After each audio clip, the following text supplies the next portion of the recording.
Good morning student of class 8th subject SST geography. Last turn पर हमने जो topic पढ़ा था वो क्या था? वो था कि फैक्टर अफेक्टिंग क्रॉप्स। जो क्रॉप्स को फैक्टर्स अफेक्ट करते हैं वो क्या क्या थे। तो हमने ये पढ़ा था कि लैंड की फिजिकल स्ट्रक्चर कैसी होनी चाहिए, वहाँ की सॉइल कैसी होनी चाहिए, क्लाइमेट कैसा होना चाहिए, temperature, economic and human factors. तो ये ज्योग्राफिकल फैक्टर्स के अंदर भी आते हैं। ठीक है, आज का हमारा टॉपिक है टाइप्स ऑफ फार्मिंग। आज का हमारा टॉपिक क्या है? टाइप्स ऑफ फार्मिंग, यानी कि फार्मिंग जो होती है वो कितने टाइप्स की होती है। मैं इसको रीड कर रही हूँ। There are many ways in which farming और agriculture in practices in different parts of the world depending and geographical factors, availability of labour and capital and level of technology. World में अलग अलग जगह पर अलग अलग तरीके से क्या की जाती है? फार्मिंग की जाती है। लेकिन वो किस पर डिपेंड होती है कि जगह जो है वहाँ का क्लाइमेट कैसा है, वहाँ का टेम्परेचर कैसा है। ठीक है, क्लाइमेट, टेम्परेचर, सोइल, ये सब किस में आते हैं? ज्योग्राफिकल फैक्टर्स में। अवेलेबिलिटी ऑफ लेबर, वहाँ के लेबर कितने कम है तो हमको क्रॉप यील्ड है यानी कि उत्पाद है कम मिलेगा, और ज़्यादा है तो हमको क्रॉप यील्ड ज़्यादा मिलेगा। ठीक है, कैपिटल, वो जगह कैसी है। ठीक है, अगर सिटी है तो वहाँ पर मॉडर्न फैसिलिटीज़ होगी सारी, और वहाँ पे सारी चीज़ों की सुविधाएं होगी, जैसे कि मैनर, सीड्स अच्छी क्वालिटी के मिलेंगे। ठीक है, लेवल ऑफ टेक्नोलॉजी कैसी है वहाँ की। तो इन सब चीज़ों पे फार्मिंग जो होती है वो डिपेंड होती है। ठीक है, there are a number of ways to classify agriculture. Agriculture को बहुत सारे वेज में डिवाइड किया गया है। It can be classified as excessive, extensive and intensive on the basis of the size of the land uses. Land की size के base पे इनको कितने टू पार्ट्स में डिवाइड किया गया है? इंटेंसिव और एक्सटेंसिव। ठीक है, we can also classify it as subsistence and commercial agriculture और फार्मिंग। एक्सटेंसिव और इंटेंसिव को सब्सिस्टेंस एंड कमर्शियल एग्रीकल्चर और फार्मिंग भी बोलते हैं। ठीक है, तो यहाँ पे हम लोग टेबल देखेंगे। टाइप्स ऑफ एग्रीकल्चर है, उसको टू पार्ट्स में डिवाइड किया गया, मैंने बताया था एक्सटेंसिव और इंटेंसिव। यहाँ पे उसको बोला है सब्सिस्टेंस एंड कमर्शियल। ठीक है, सब्सिस्टेंस को फिर से टू पार्ट्स में डिवाइड किया गया, इंटेंसिव सब्सिस्टेंस फार्मिंग और primitive subsistence farming.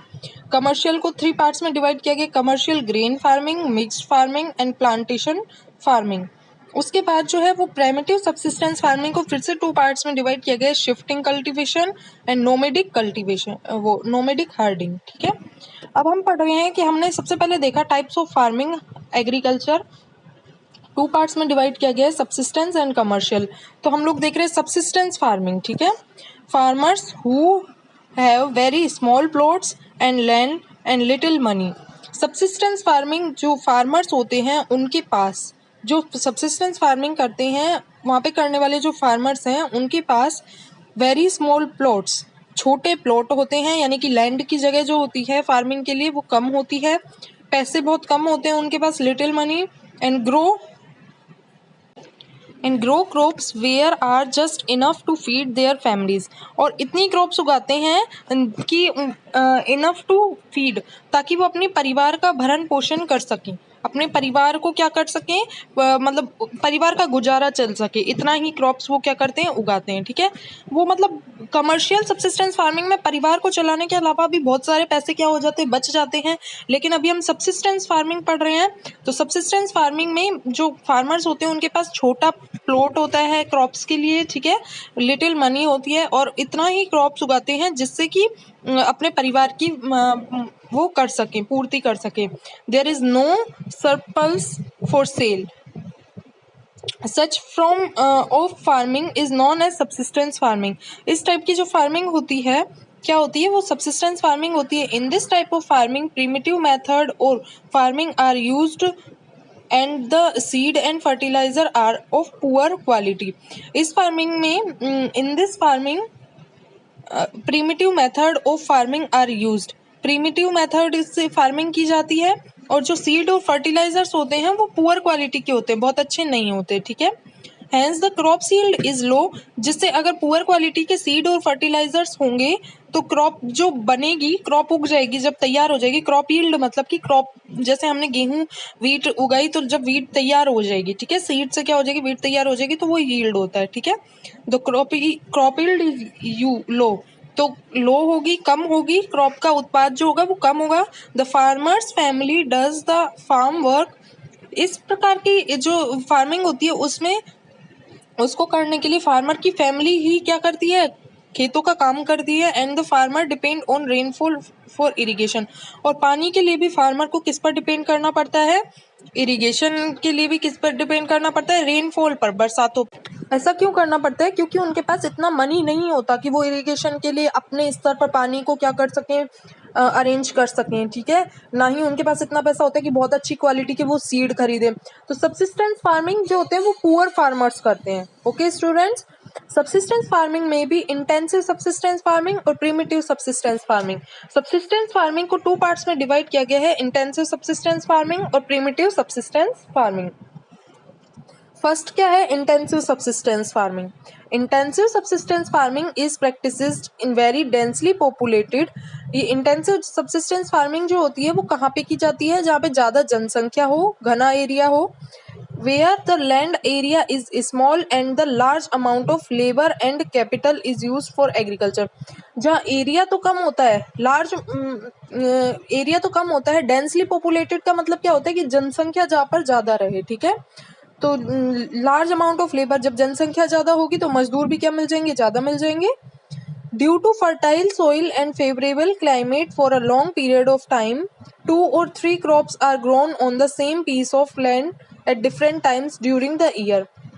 Due to fertile soil, अच्छी soil, fertile soil and favorable climate, और अनुकूलित वातावरण के कारण long period of time, 2 or more, लंबे पीरियड में 2 या 2 से ज़्यादा क्रॉप्स एक ही एरिया में उगाई जा सकती है। वो किस पर डिपेंड होती है, सीजन पर डिपेंड होती है। किसी जैसे राइस का जो सीजन है उसमें उगा लिया, जब उसको क्या कर दिया, काट दिया, तो दूसरी जो क्रॉप है जैसे कि वीट, तो फिर वीट को उगा देंगे, फिर उसको काट कर प्रोडक्ट मिल जाएगा जब उससे, तो फिर तीसरी उगा लेंगे मेज। इस तरीके से एक साल में 2 से ज़्यादा 2 या 3 जो है क्रॉप्स उगाई जा सकती है।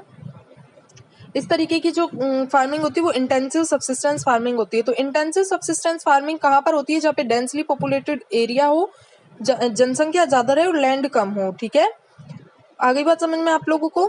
और ड्यू टू फर्टाइल सोइल और फेवरेबल क्लाइमेट, अच्छी सोइल और क्लाइमेट, अच्छे क्लाइमेट की वजह से, फेवरेबल अनुकूलित क्लाइमेट की वजह से 2 या 2 से ज़्यादा क्रॉप्स एक साथ उगाई जा सकती है, ठीक है। एक क्रॉप उगने के बाद उसको प्रोडक्ट मिल जाता है, फिर दूसरी क्रॉप उगा सकते हैं, फिर तीसरी क्रॉप उगा सकते हैं। इस तरीके से इंटेंसिव सब्सिस्टेंस फार्मिंग होती है। Primitive subsistence farming, this small scale farming pattern of agriculture is of primitive nature.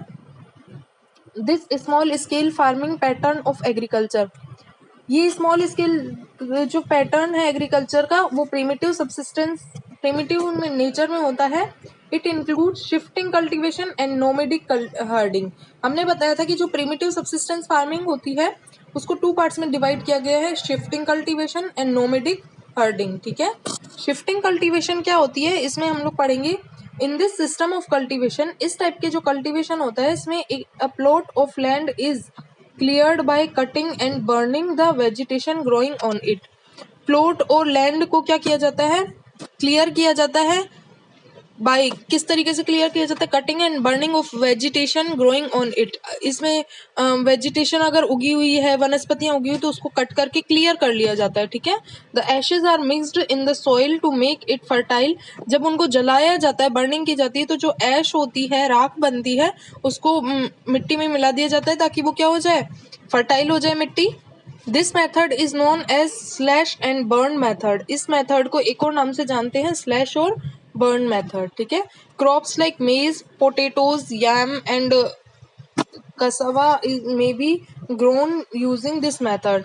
तो ये जो क्रॉप्स हैं, मेज, पोटैटोज, ये बाकी की जो क्रॉप्स हैं ये इस मेथड से उगाई जा सकती है। After 2 to 3 years when the fertility of the plot is exhausted, 2 या 3 साल के बाद जब फर्टिलिटी क्या हो जाती है, प्लॉट की खत्म हो जाती है, तो farmer abandons it and moves a new plot for cultivation। तो फार्मर जो होते हैं वहां से दूसरे प्लॉट के लिए, दूसरे प्लॉट में क्या कर चले जाते हैं, क्रॉप्स उगाने के लिए और उनका कल्टीवेशन करने के लिए। शिफ्टिंग का मतलब ही क्या होता है, शिफ्ट करना, एक जगह से दूसरी जगह पे जाना। तो क्या करते हैं कि जैसे कोई एरिया है, वहां पर बहुत सारी वेजिटेशन है, ठीक है, तो उसको क्या करते हैं, जलाकर क्लियर कर देते हैं, वहाँ पे जो ऐश बचती है उसको मिट्टी में मिला देते हैं, तो वो मिट्टी जो होती है वो क्या हो जाती है, सॉइल फर्टाइल हो जाती है। जब तक वो फर्टाइल है तब तक तो वहाँ पर वेजिटेशन होगी, जब उसकी फर्टिलिटी खत्म हो जाती है तो वो दूसरे प्लॉट में चले जाते हैं, यानी शिफ्ट कर लेते हैं। तो इस टाइप की जो फार्मिंग होती है उसको शिफ्टिंग कल्टीवेशन फार्मिंग कहते हैं। Shifting cultivation is mainly practices in thick forest of the, तो शिफ्टिंग कल्टीवेशन जो होती है वो मेनली बड़े बड़े जंगलों में की जाती है, ठीक है, बड़े बड़े जंगलों में की जाती है। वो कौन कौन से, अमेजन बेसिन है, ठीक है, tropical Africa, south east Asia, parts of north East India, India के नॉर्थ में, एशिया के साउथ में, अमेजन बेसिन अफ्रीका में, इस तरीके से अलग अलग जगह पे की जाती है। It is known by different names in different parts of the world, अलग अलग जगह पर इसको अलग अलग नामों से जाना जाता है। इट इज़ कॉल्ड रोका इन ब्राज़ील, ब्राज़ील में शिफ्टिंग कल्टीवेशन को रोका बोलते हैं, ठीक है। And lending in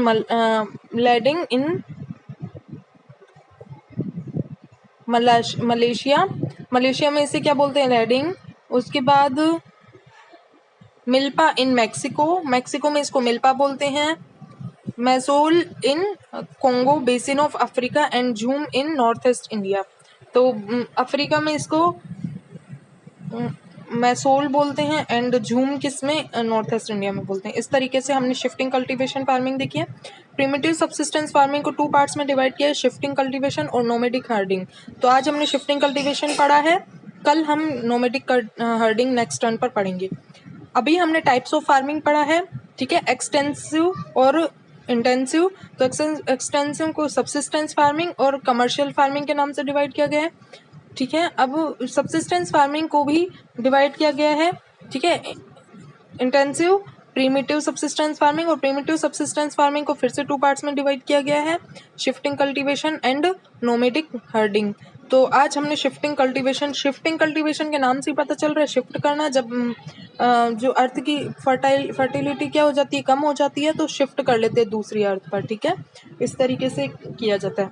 nomadic herding हम लोग नेक्स्ट टर्न पर पढ़ेंगे, आपको इतना रीड करना है। Thank you.